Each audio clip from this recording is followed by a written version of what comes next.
programa Diálogos Divinos. ¿Qué tal, amigos? ¿Cómo están? Les saludamos el doctor Salvador Tomasini. Hola, amigos. Alejandro Carrega. Hola, buenas noches. Y su servidora Alejandra López. Bien, el tema anterior del anterior programa, vimos cómo Judas llega al cenáculo, está enloquecido, está muy turbado por todo lo que está pasando, se encuentra la Virgen le ofrece el perdón de Jesús, él lo rechaza, se sale del cenáculo, entra es Juan, y entonces ahora sí Juan va a llevar a la madre al Calvario. Momentos difíciles. Así es. Entonces decimos, hacia las 10:30 del Viernes Santo, el apóstol Juan se dirige a donde está la Virgen. Antes entra en el cenáculo. Se pone de rodillas frente a la silla que utilizó Jesús y llora, llamándolo con dolor. Después dice, «Oh, Dios Altísimo, ayúdame a decirlo a su madre. No tengo valor, sin embargo debo decirlo, yo debo decirlo, porque me he quedado solo». Sale de ahí y haciendo un gran esfuerzo, se dirige hacia la estancia de la Virgen. Abre la puerta, se encuentra con ella, entre un mar de lágrimas, le pide perdón humildemente por estar dormido mientras Jesús pedía el apoyo de su vigilia y de haber huido cuando fue arrestado. La Virgen le pregunta, ¿dónde está mi hijo? Madre. Fue condenado, lo sé. Te pregunto, ¿dónde está en este momento? He hecho todo lo posible para que me viese. He tratado de recurrir a quien es poderoso para obtener piedad, para hacerlo sufrir menos. No lo han maltratado mucho. No mientas, Juan. Ni siquiera por piedad para una madre lo lograrías. Sería inútil, lo sé. Desde ayer en la noche lo he seguido en su dolor. Tú no lo ves, pero mi cuerpo está golpeado de sus mismas flagelaciones. En mi frente están las espinas. He sentido los golpes, todo. Pero ahora no veo más. Ahora ignoro dónde está mi hijo condenado a la cruz. ¡A la cruz! ¡A la cruz! ¡Oh Dios, dame fortaleza! Él me debe ver. No debo sentir mi dolor mientras él sienta el suyo. Cuando después haya terminado todo, entonces hazme morir, oh Dios, si quieres. Ahora no, por él no, para que me vea. Vayamos, Juan, ¿dónde está Jesús? Esta actitud de la Virgen y las palabras que nos está diciendo nos aseguran, nos están atestiguando esa participación activa de María. O sea, por ejemplo, Jesús nos narra sus tres pasiones, o sea, sobre todo la pasión del amor y la pasión del pecado, que son pasiones internas, que son pasión en donde hay desgarros tremendos, donde hay muertes, donde hay todo el dolor del imaginable, pero que sin embargo en el exterior, en la parte física, no se ve. Todo era en el interior y provocado por el amor divino. En este momento María nos está diciendo exactamente lo mismo.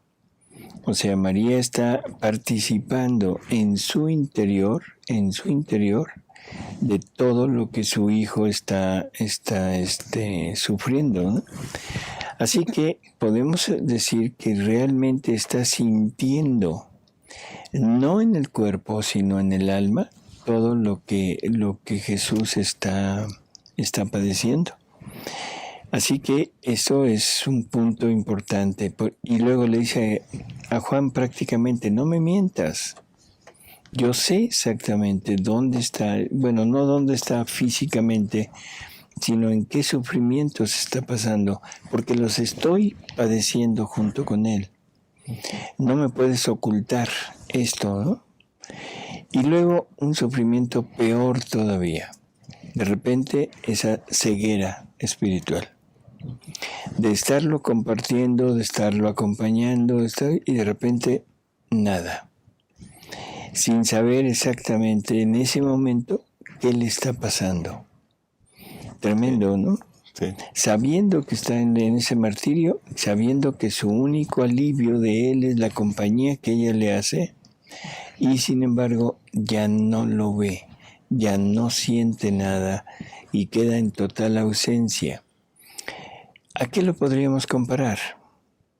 ¿A cuando Luisa tenía privaciones de Jesús? Bueno, cuando Luisa tenía privaciones de Jesús, pero aquí es a una muerte y a un padre, ¿por qué me has abandonado?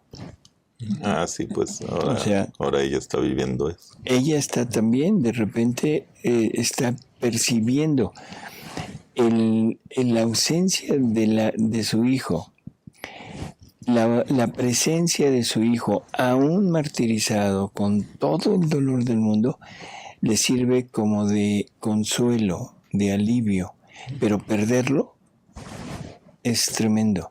Y eso es lo que nos está diciendo, ¿no? O sea, llega, ya no ve, y entonces recurre a que Juan la lleve al Calvario. ¿Seguimos? Sale de la casa de Pilatos. Este griterío es el gentío que grita alrededor de él, amarrado sobre las escalinatas del pretorio, en espera de la cruz, o ya caminando hacia el Gólgota. Avisa a tu madre, Juan, y a las otras mujeres. Y vamos, trae aquel cáliz, aquel pan, aquellos lienzos. Ponlos aquí, servirán de consuelo. Después, vamos. Juan recoge los objetos que estaban en el suelo y sale para llamar a las mujeres. María lo espera y entre tanto se pasa los lienzos sobre el rostro, como para reencontrar en ellos la caricia de las manos de su hijo, y besa el cáliz y el pan. Pone todo sobre un estante. Se coloca su manto muy apretado, colocándolo hasta la altura de los ojos, encima del velo que le cubre la cabeza y que se le enreda en el cuello. No llora, pero tiembla. Parece que le falta el aire, pues jadea con la boca abierta. Juan vuelve a entrar seguido de las mujeres sollozantes. Hijas, callaos. Ayudadme a no llorar. Vámonos. Se apoya en Juan, que la guía y sostiene como si estuviese ciega.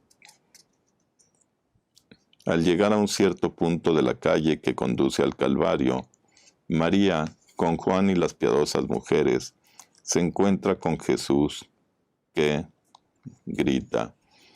Mamá es la primera palabra, desde que se inició su pasión, que expresa su sufrimiento.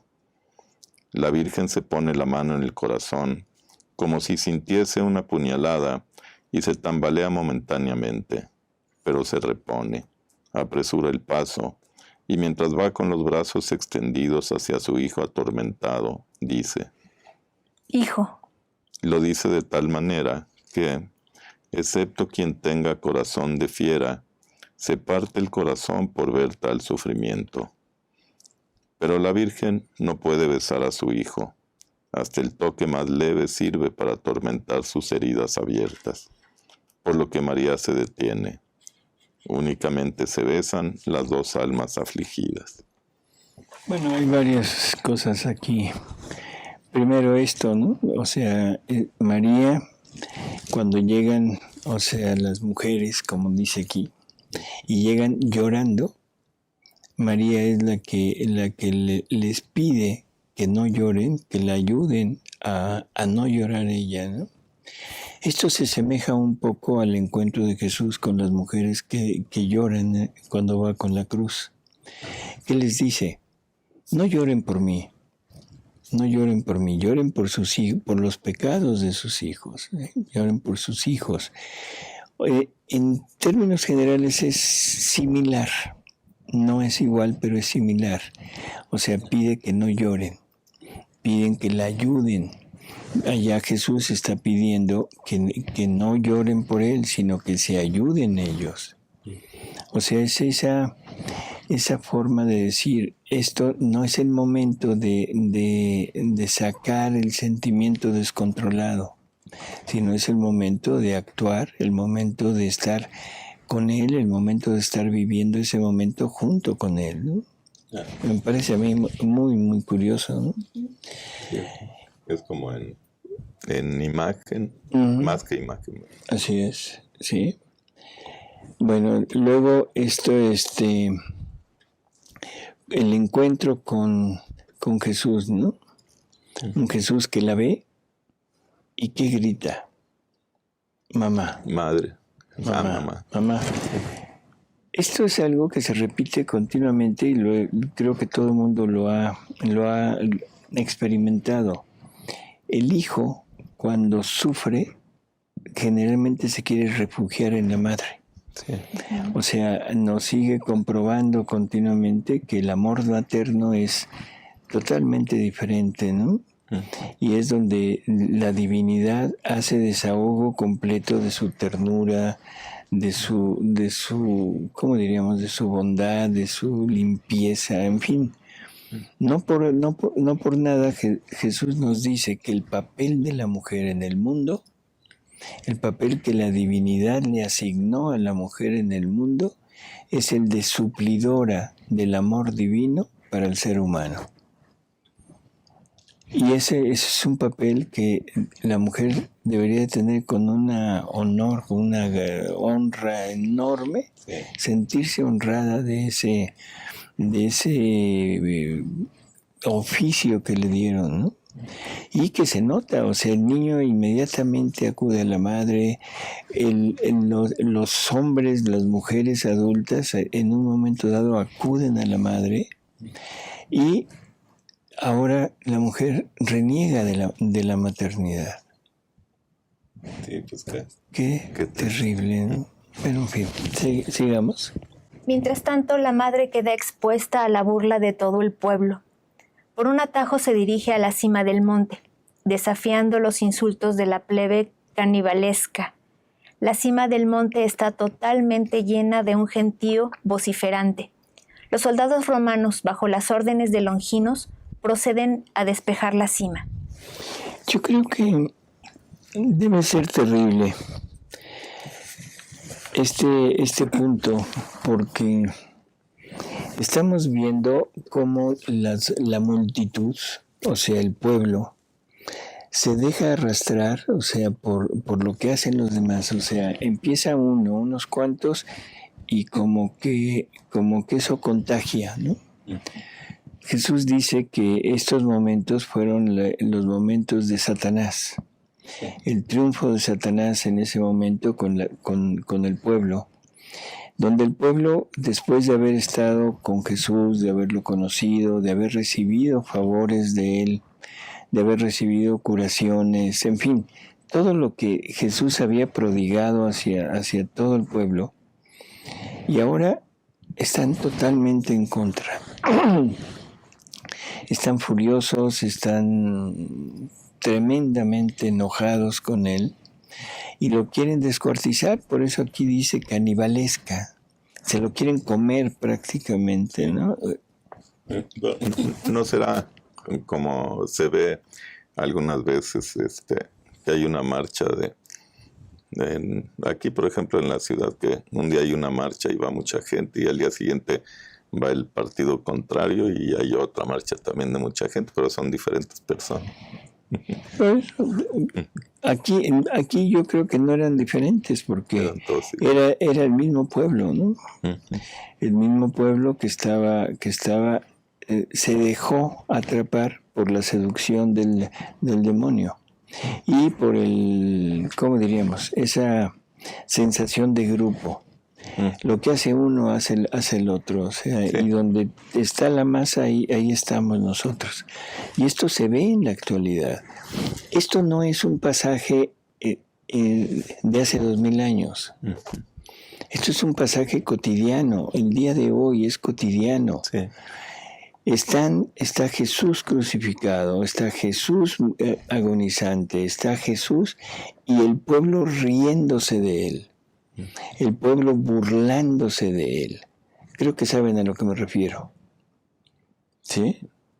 En espectáculos dantescos en donde el pueblo está feliz, está aplaudiendo, pero el espectáculo que estamos viendo es un espectáculo donde Jesús está crucificado, muriendo por lo que se está representando ahí. Y esto lo podemos poner en todos los sentidos. Lo podemos poner en el cine.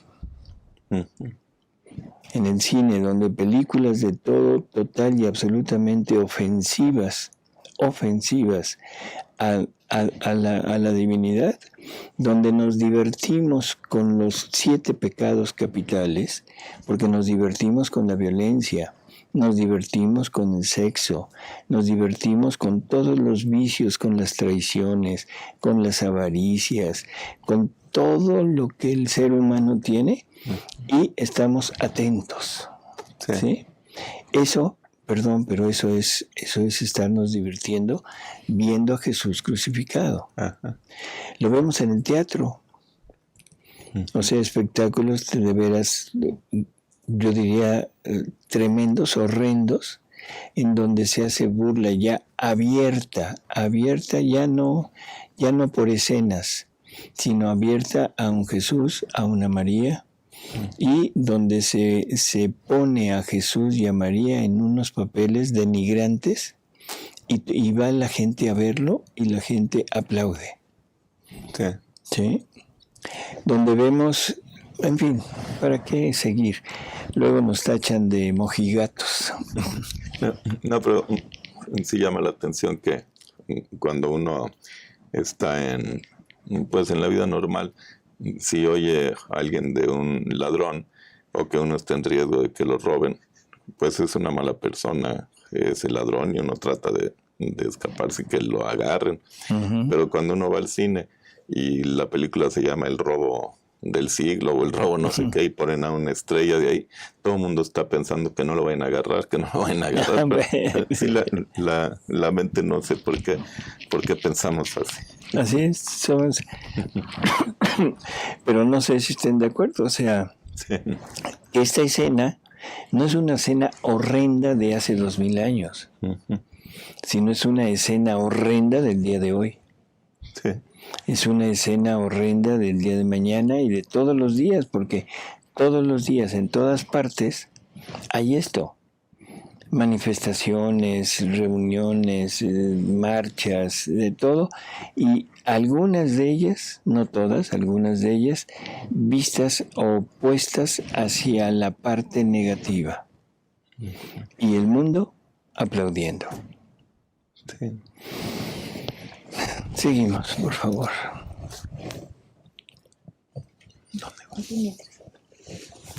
Mientras los hombres designados para la ejecución preparan sus instrumentos y terminan de escarbar los hoyos, los condenados esperan al centro.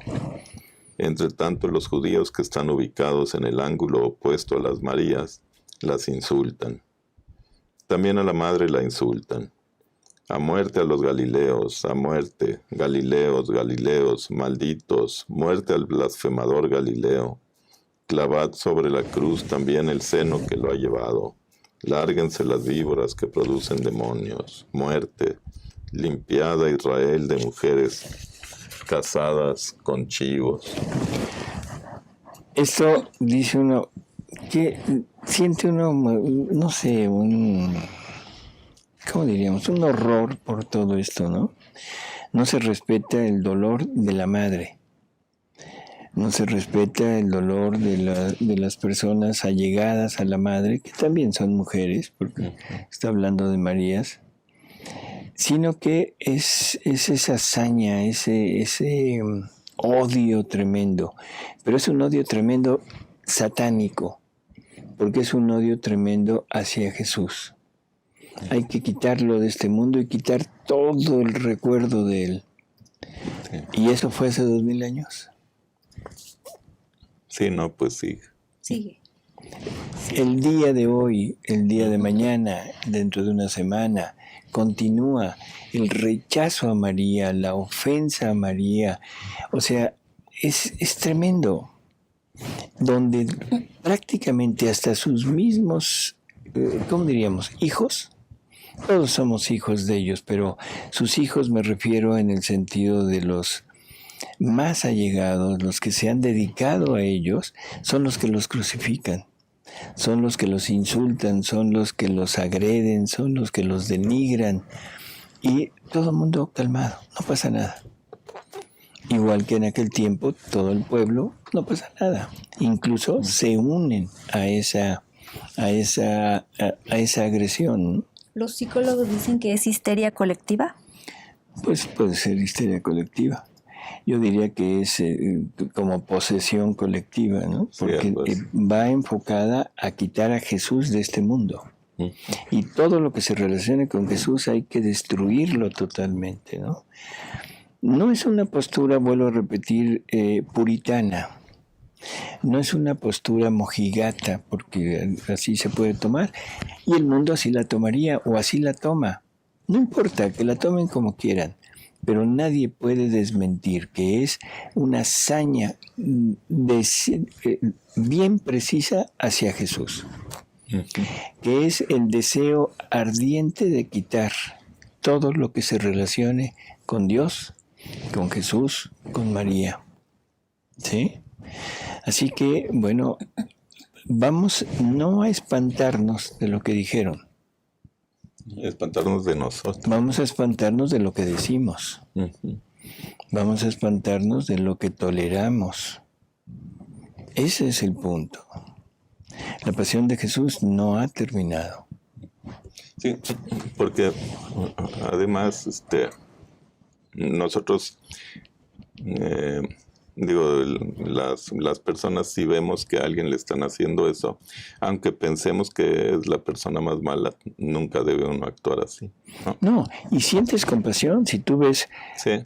Yo recuerdo así una vez que lincharon a unos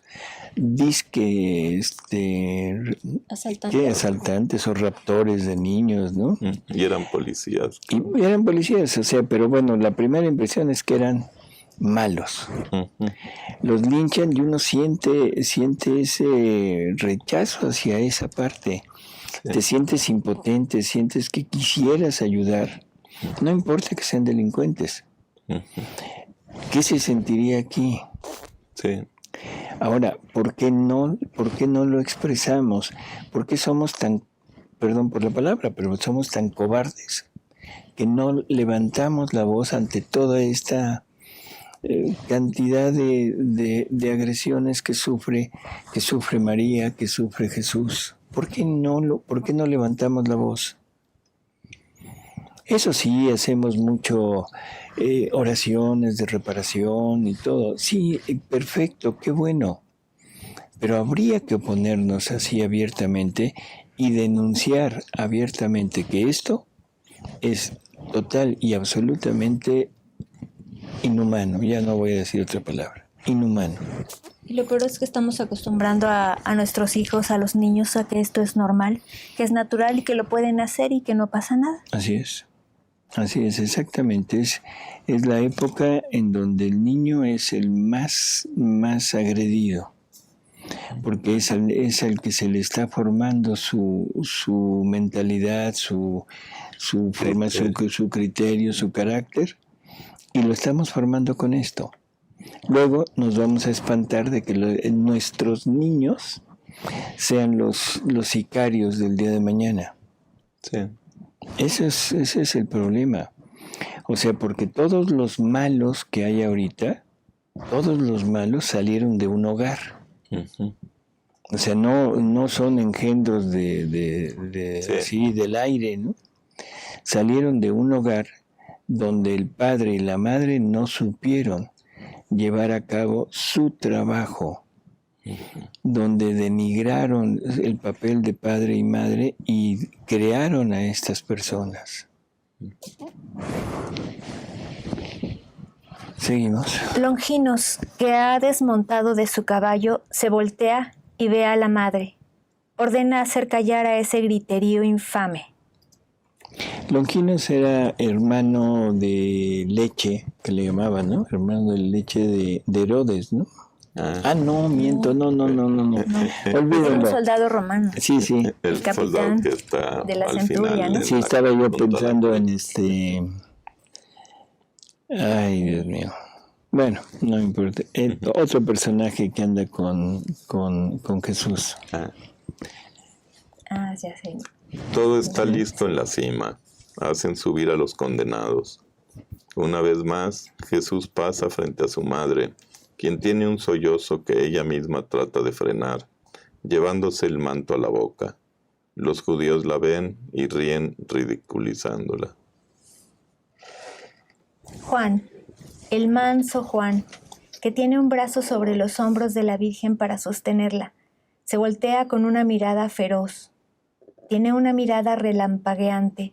Si no tuviese que cuidar a las mujeres, yo creo que agarraría a cualquiera de los ruines por la garganta. En cuanto los condenados están sobre el sitio fatal, los soldados rodean la plazoleta por los 3 lados. Queda libre el lado del despeñadero. El centurión ordena a Cirineo que se vaya. Este se va, ahora de mala gana, pero no por sadismo, diría yo, sino por amor. Tan es así que se reúne junto a los galileos, compartiendo con ellos los insultos que la gente lanza a estos espantados fieles de Cristo. Los 2 ladrones avientan sus cruces blasfemando. Jesús calla. El camino doloroso ha terminado. Longinos. Una figura muy curiosa, ¿no? Sí, pero lo que estoy viendo, yo había visto que es el último en convertirse cuando está junto a la cruz, pero desde aquí se ve que no era tan mal.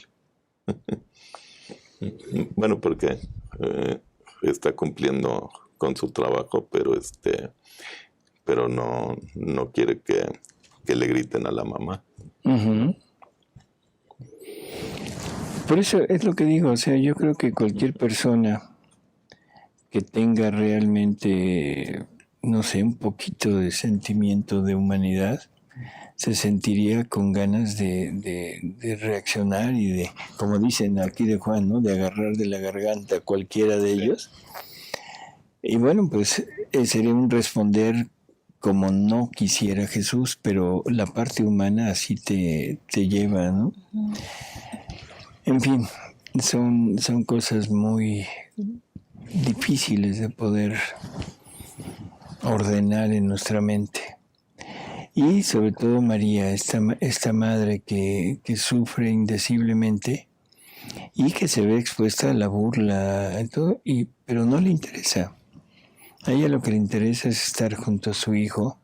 No responde, no dice nada, no hay un movimiento de respuesta, cosa que sí lo hay, por ejemplo, en Juan. Esto nos muestra prácticamente esa vida que debería de llevar toda persona que viva totalmente unida con Dios. O sea, la misma actitud de Jesús, de paz, de tranquilidad, de serenidad, ante los sufrimientos injustos que está recibiendo, ante toda esta manifestación de odio a todas las personas que él ama. O sea, yo creo que ha sido la persona más traicionada, más odiada, menos comprendida de toda la historia, ¿no? Sí. Él se entregó totalmente, se entrega totalmente y el mundo no lo recibe. Ahí esas palabras de Juan, de que vino a los suyos y los suyos no lo recibieron, en el Evangelio se ve como si, bueno, no quisieron con él. No, esta parte es tremenda, todo lo que está haciendo, ¿no? En fin. Y prácticamente con su sangre nos crea, ¿no? Porque digamos la primera creación falla y digamos que esta sería ya la creación en donde saca todo el amor para crearnos, porque dice que nadie ama más que quien da la vida por sus amigos, ¿no? Uh-huh. Entonces se supone que ahora nosotros debemos corresponder todo ese amor de ese mismo tamaño, ¿no? Deberíamos de corresponderlo en la misma medida. Sí.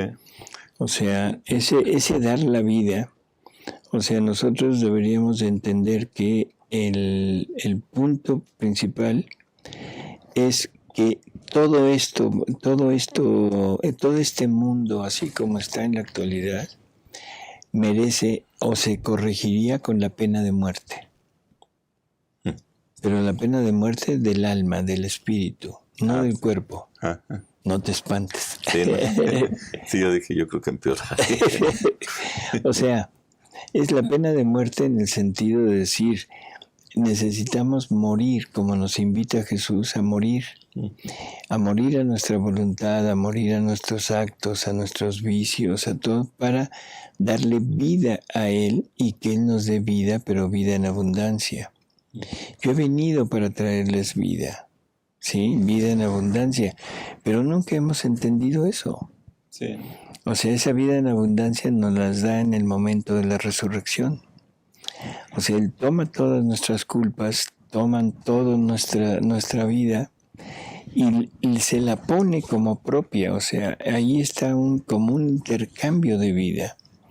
La toma, la vive y es vivirla. Paga por las penas que merecemos, la culpa que se nos pone y nos rehace. O sea, le da al Padre el amor que deberíamos de haberle dado, la gloria que le deberíamos de haber dado. Y con su pasión final, con la pasión del hombre, la que vimos, con esa pasión vuelve a poner al hombre a su debida estatura. Le devuelve la fuerza. Una fuerza para luchar contra sus enemigos. ¿Sí? Entonces, esto que dices es el momento en donde la humanidad es recreada nuevamente, ¿sí? Y es recreada por Jesús y por María. Sí. Por los dos. En ese momento, entre los dos, de ahí en adelante, la humanidad es una nueva humanidad. Ya no es la humanidad que viene muerta a la gracia. Ahora es la humanidad que ya revivió a la gracia, que ya revivió junto con Jesús y que de alguna manera está tomando el camino ya, ahora sí ya directo, de regreso al punto de origen. Que esa es como la parte final de la historia, ¿no? Que deberíamos estar agradecidísimos. Así es. Sí, creo que no. Pero eso le toca a cada alma, regresar al punto donde Jesús y María rehizo la creación. Así es. Y es lo que dice San Pablo, que tenemos que completar lo que le faltó a la pasión de Jesús. ¿Podría también eso completarla, regresar a ese punto? Sí. Imaginemos que el pecado original lo que hizo fue dividió al ser humano. El ser humano fue creado con una vida humana y una voluntad humana y una vida divina y una voluntad divina unidas. O sea, cielo y tierra unidos. Dios y el hombre unidos, haciendo una sola vida, unidos en este mundo. Cuando el hombre desobedece, cuando el hombre cae en este pecado, lo que se hace es se separa esto y es un abismo el que se pone. Eso es uno de los puntos principales del mandato de Jesús. No separe el hombre lo que Dios ha unido. Y lo hemos dejado nada más como punto en el matrimonio.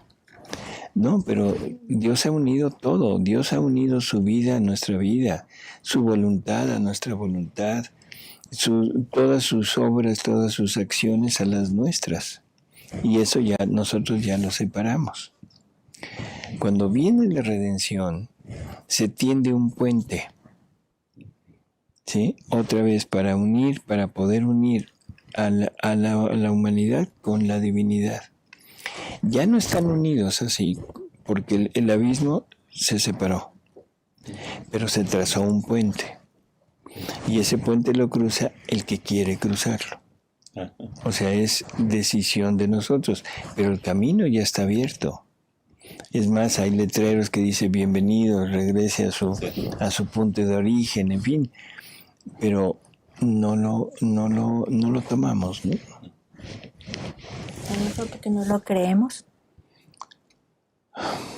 Podría ser, no lo creemos. Quizá pensamos que es como ciencia ficción. Y sobre todo en este tiempo tan tremendo de negación de todo, en donde ya se niega la existencia de Adán. Sí. Y si quitamos a Adán de este mundo, quitamos todo.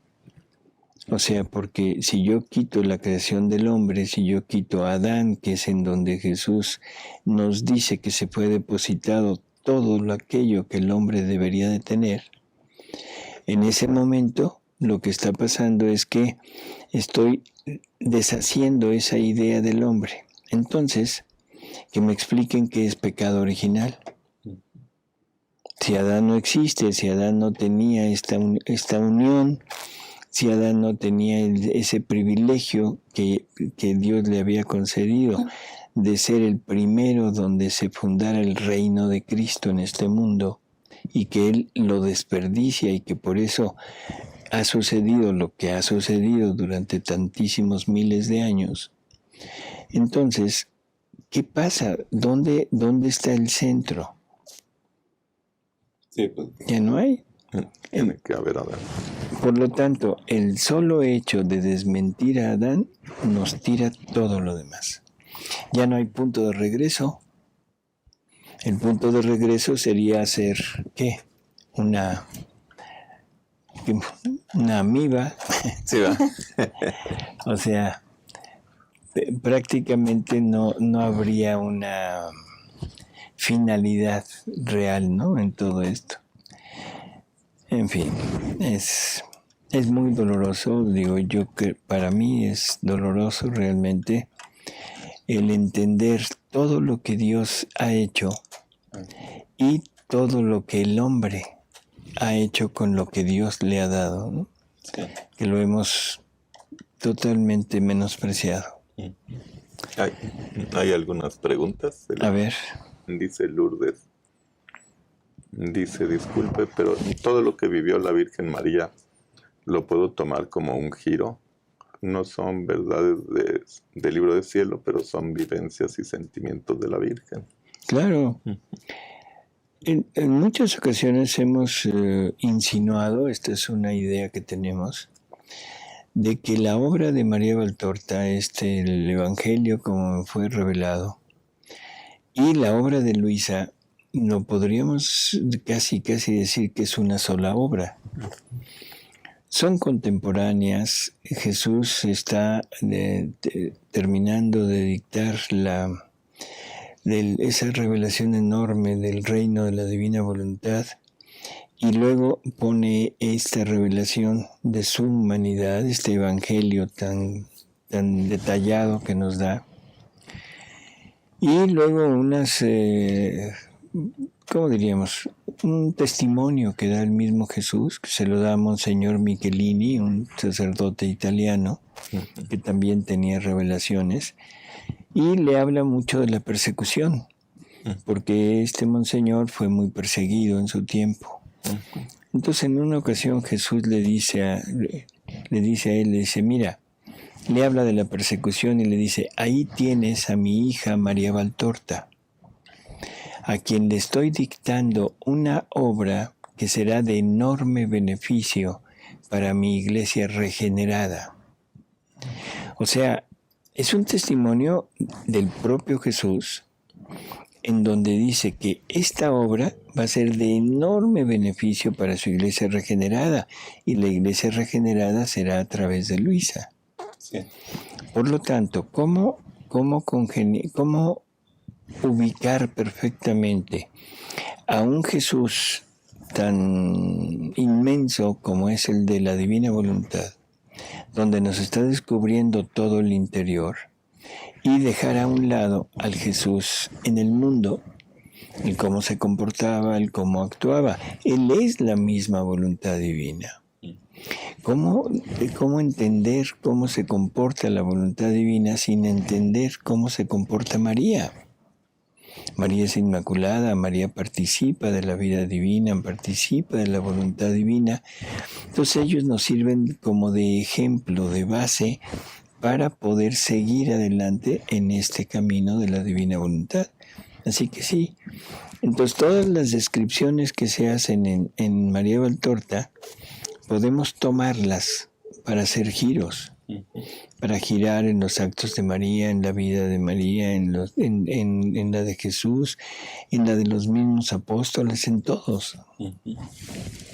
Dice Antonio, ¿me podría dar un ejemplo de giro en una persona en su vida diaria? Por ejemplo, si es comerciante o cualquier otra ocupación que tenga. Un ejemplo, yo le diría más bien que es un giro. O sea, un giro es estar recorriendo las obras de Dios, encontrando en esas obras de Dios todo el obrar de la divinidad, encontrar el amor que ha puesto para nosotros, encontrar los atributos que Dios ha querido manifestarnos a través de esas cosas creadas, encontrar ese amor que tiene, ese oficio que tiene la cosa creada. Y a través de eso nos vamos haciendo propietarios de ello, vamos como asociándolo a nuestra vida. Y al mismo tiempo vamos depositando nuestra retribución, nuestra correspondencia, pero a través de la misma cosa creada. Entonces, el giro es ir poco a poco, ¿sí? Recorriendo. Pueden ser cosas de la creación, pero también cosas de la redención. La vida de Jesús, los actos de Jesús, qué hacía Jesús de niño, qué hacía de adolescente, qué hacía ya de adulto antes de su vida pública, todos los pasos, todas las predicaciones, todo lo que hizo en su vida pública, en fin, todo. ¿Lo podemos usar? Por supuesto que sí. Ahora, eso lo tenemos que ir haciendo poco a poco a través de nuestra vida. O sea, si yo voy caminando en la calle, bueno, debo ir, si quiero ponerme así en este punto, entonces voy a unir mis pasos a los pasos de Jesús. Voy a poner la finalidad de mis pasos, no en la finalidad mía. No es que mis pasos, la finalidad sea ir al trabajo, sino la finalidad de esos pasos que me llevan al trabajo es rehacer todo lo que Jesús hacía con sus pasos.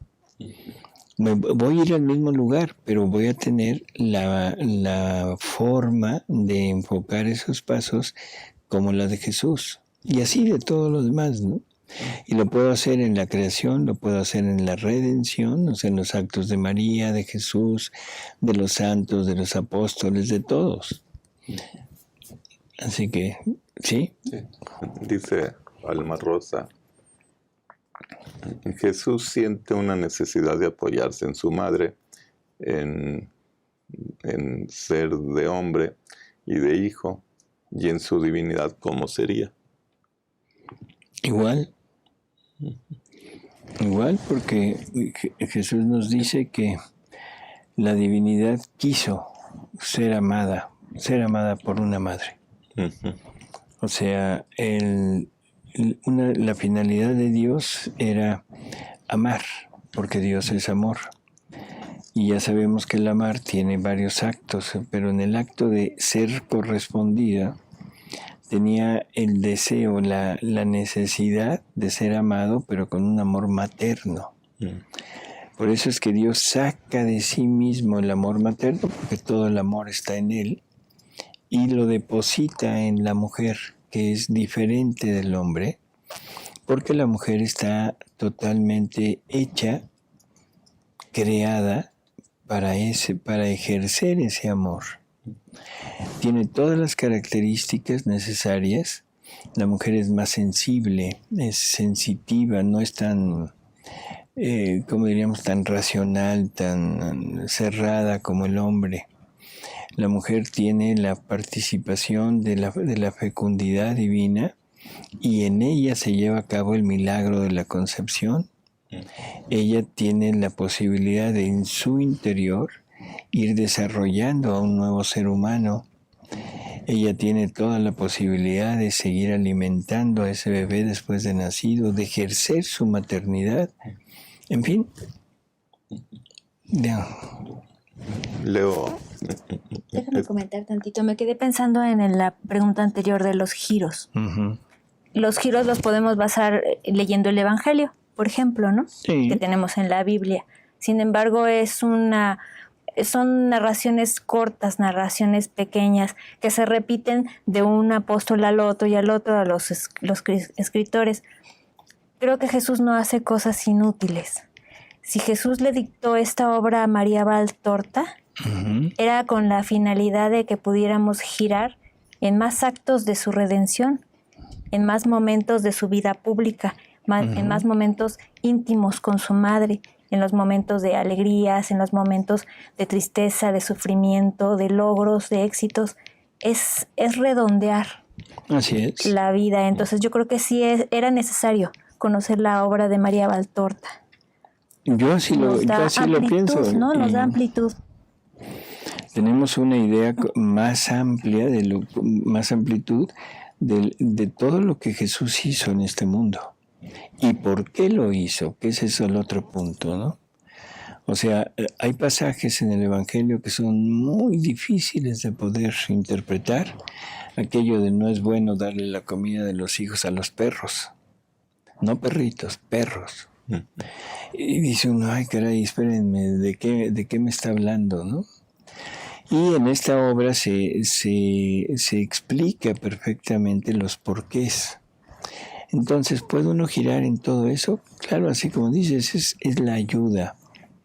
Yo lo compararía, ahorita que lo dices, a lo que Jesús nos explica, que dice que si el hombre tuviera que darle nada más lo espiritual, le daría muy poco. Y por eso es que también todos los actos de nuestro cuerpo los debemos incluir en la divina voluntad para que ahora le podamos dar una infinitud de actos, de retribuciones, de amor, todo. Compara el cuerpo como la tierra para una flor, para una planta. Sin la tierra, la planta, por muy bella que sea, pues no crece, ¿sí? Bueno, aquí es lo mismo. O sea, como que María Valtorta es el fundamento, como decías, o la tierra, para que esa flor de la divina voluntad tenga un sustento. Pero un sustento no en la tierra que es mundo, sino en la tierra de Jesús y en la tierra de María, que son divinos. Bueno, ya nada más pregunta. Ya se me movió la pregunta. Dice, y cuando uno por diferentes circunstancias se encuentra en un espectáculo de estos, así como del cine y eso, que además se lleva a cabo en su misma casa, ¿el Señor lo permite para que reparemos o deberíamos retirar? Yo creo que la actitud específica sería retirarnos.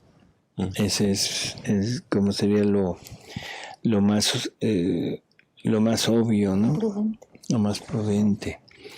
Si yo tuviera que ver una película o un espectáculo donde estuvieran ofendiendo y dañando a mi madre biológica, ¿me quedaría yo a disfrutarlo? No. Sí, pues no.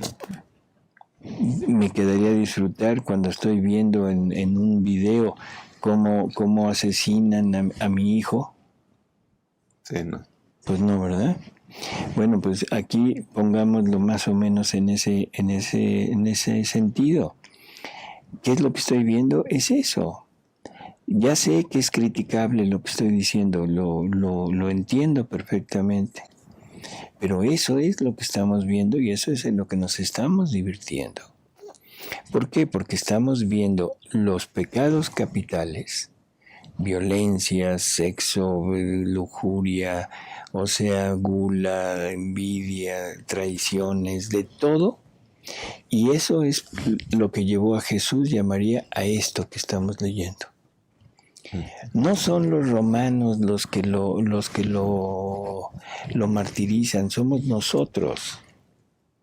Somos nosotros. Ellos simplemente son los ejecutores, pero los que están programando todo eso que Jesús está sufriendo somos nosotros. Entonces, yo creo que hay que tomar conciencia y decir, bueno, ¿se puede o no se puede? Cada quien decide, o sea, esto no es a fuerza. Pero yo creo que si medito la pasión de Jesús, medito la vida de Jesús y María, leo María Valtorta, porque ahí está la vida de Jesús y de María en el mundo. En Luisa es la parte espiritual, es bellísima, es fantástica, pero no me da el contexto de cómo ponerlo, cómo aplicarlo aquí en el mundo. María Valtorta sí.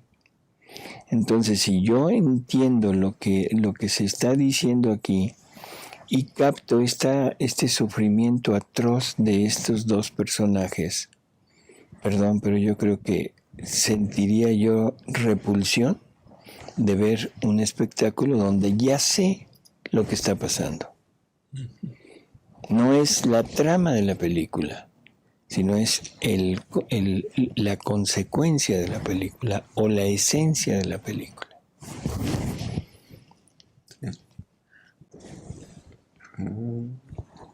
Dice José Luis. Luisa en las horas de la pasión dice que cree que María comulgó a Jesús y Valtorta dice que Jesús salió a dar la comunión a María, que sería lo correcto. Los dos son lo correcto. Sí va. O sea, Luisa lo está diciendo en el sentido de que ella no lo vio, pero él está segura de que María tuvo que haber recibido el cuerpo y la sangre de Jesús. Y María Valtorta sí lo vio, entonces ella lo pone por escrito, así que prácticamente es lo mismo, ¿no? Conclusión, María recibe la Eucaristía en ese mismo momento. Pues amigos, muchas gracias por su compañía. Agradecerle aquí a Alejandro. Gracias. Y pues esperemos que realmente pensemos un poco en este tema, que nos adentremos un poquito en la pasión de Jesús, en la pasión de María, y que recordemos aquellas palabras de Jesús que dice que el hombre ha olvidado su pasión y que por eso el hombre es débil, el hombre ha caído en todos los males, porque ya no tiene quien lo defienda, quien lo ayude, quien lo haga crecer, quien lo alimente. Así que necesitamos recordar la pasión de Jesús. Es algo que prácticamente no hacemos, así que nos convendría empezar esta práctica. Y eso yo creo que nos haría crecer muchísimo, igual que a Luisa, porque Luisa, después de que Jesús le dice que tiene que poner toda su atención y recordar siempre su pasión, después de que María le dice que todo el bien que ella ha recibido viene del fiat divino y de estar siempre en la pasión de su Hijo, yo creo que valdría la pena que nosotros nos recordáramos también de esta pasión. Sí. Bueno amigos, pues hasta la próxima. Hasta luego. Hasta luego, muchas gracias por sus saludos y comentarios.